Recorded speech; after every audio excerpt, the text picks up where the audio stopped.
Our show with breaking news because after 24 days of questions, we have the answer. LeBron James is signing with the Philadelphia 76ers in what he called the last decision of his Hall of Fame career. And for those questioning if this would be James's swan song, hold up, wait a minute. Y'all thought he was finished? He has agreed to a 2-year deal with the Philadelphia 76ers, which will see him through an unprecedented 25-year NBA career. Now, James, he took to social media earlier today, and he posted that he contemplated retirement, writing that, "I thought I was done when the season ended. I wasn't ready to announce it, and I knew I needed some time to really decide, but I was pretty sure I'd played my last game, and I was honest at that last press conference when I said that I needed to look at myself and decide if I still love this game." And he said, "I truly do still love this game, and I have more to give. The last few weeks, they've been really special. I've never," he wrote, "been able to have no clue what to do and take real time to just think. And I've had an incredible few months with all of the people I love trying to figure it all out. This," and this is noteworthy, he says, "is my last decision." He says, "I'm not going for money. I'm not going for family. What am I really playing for at this point? I still want to sacrifice. I still want to work. I still want to grind. I still want to compete, to win, and to have a chance at feeling of winning another championship." Now, "I believe," he wrote, "that I can help make Philadelphia a championship team, and I'm so excited to energize a new fan base and start this incredible journey one last time. Thank you, LA. Miami, I'll love you forever. Northeast Ohio will always be home." Our senior insider, Shams Charania, joins us now after breaking this story earlier today. And Shams, we just heard a little bit of James in his own words on what his motivation was to join the Philadelphia 76ers. But behind the scenes, peeling back the curtain a little bit, what was this process like and how did he land on Philly? Malika, LeBron James literally put the money where his mouth is, right? Because early in the process, it was very apparent that he wanted to decide on a team where he found happiness, a chance to win a championship and compete at a high level. That this was not going to be a money-driven decision, which is what I told you back at Wimbledon about 25 days ago. And literally, he signs for the veteran minimum contract, the lowest amount that he can go for, 2 years, $8 million with a player option for that potential 25th historic season. And this is weeks of a recruitment by the 76ers. Tyrese Maxey, Joel Embiid, both recruited him. Jaylen Brown also communicated virtually with his agent, Rich Paul, as well in the last several weeks to try to see if they can get on the same page. We know Bob Myers 10 years ago got Kevin Durant's commitment. Now 10 years later gets LeBron James's commitment. Mike Gansey, their new president of basketball operations, he played with LeBron James, against LeBron James back in high school. So that relationship goes deep. He's also an executive with the Cavaliers. But the last hurdle, I'm told, Malika, this week for LeBron James was getting the family on board. His wife, Savannah, his daughter, Zuri, Bronny, and Bryce, his 2 young sons, is now he's going to be playing on the East Coast. This is a complete family change for them. Over the last 8 years, he's been playing in LA. Now he's going to be on the East Coast. So getting them all in one vicinity was very important. This week, he was able to spend in Los Angeles with his family after getting, he's been doing the Cavaliers reunion trip. He was in New York for events. Yeah. He was in Puerto Rico hanging out with Draymond Green. And so he's able to get his family on board and decides to sign with the Sixers.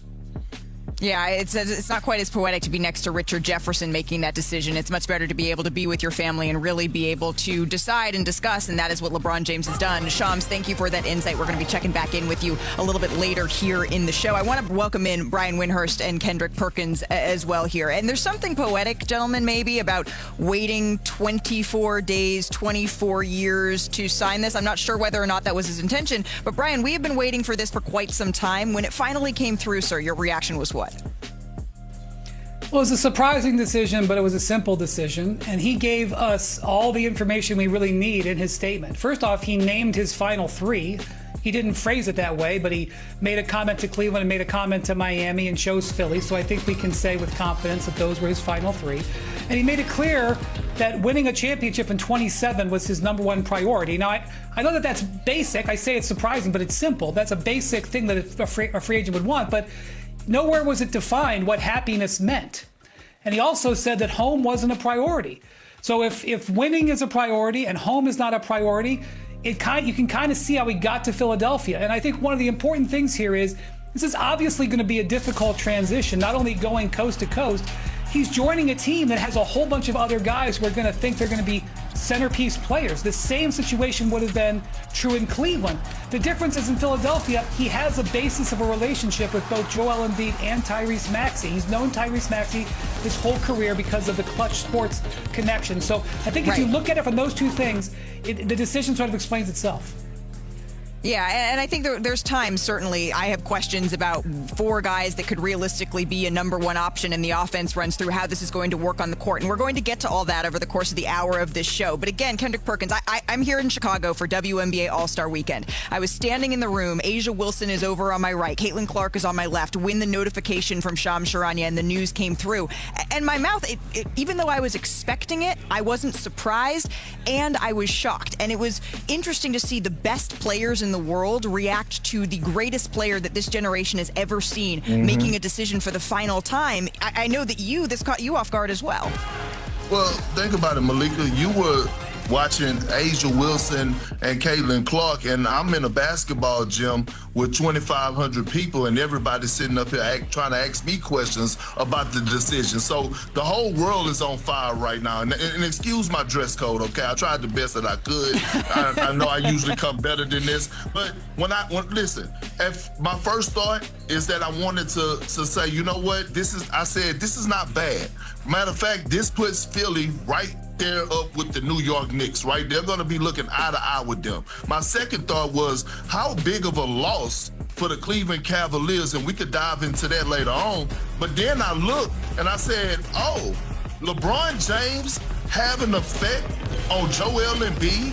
Joel Embiid, this is what he has been waiting on. He has been waiting on a guy like LeBron James to come in and not only play alongside of him, but be a mentor to him. I believe that we're going to see the best version of Joel Embiid because of LeBron James. LeBron James' IQ and what he brings to the table, what he brings off the floor, how to be a professional, how to take care of your body. We're going to see a different version of Joel Embiid, but also Malika, Wendy, you know, when I get to thinking, right, I thought about this.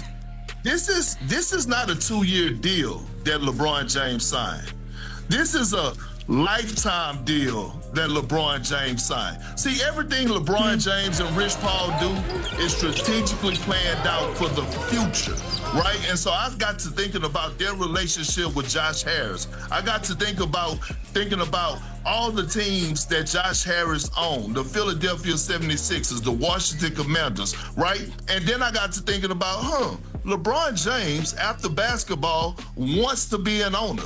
LeBron James loved the business side of it. How do you get in the business? You start by developing a relationship right now. So yes, he does want to compete for a championship, but this is bigger than just this 2-year, $8 million deal. But you're so right, Perk, that when you're talking about the here and the now, Joel Embiid is certainly at the center of what Philadelphia and now LeBron James is trying to do. And remember, this isn't the first time that we have seen Joel Embiid attempt to recruit LeBron James to his team. Let's go back to 2014, right? Check this out. This is a recently drafted rookie Joel Embiid making his pitch to LeBron saying, hey, King James, hey, bro, I hope you're having a good day, which is what a polite thing to start with. You want to join us in Philly? Peace. So it only took 12 years, but eventually, right, that happened. I want to bring in our senior reporter, Ramona Shelburne here. Ramona, you are plugged in on all things 76ers. And Joel Embiid, his health is squarely in the center of the goal that LeBron James is trying to achieve here now, winning a fourth different championship with a fourth different franchise. How does that relate to this decision? Well, I think there's a lot of pressure now on Joel Embiid. There always has been pressure, but Tyrese Maxey became the face of this franchise last year. He took a jump forward that's been a while coming, and this is his team now. Joel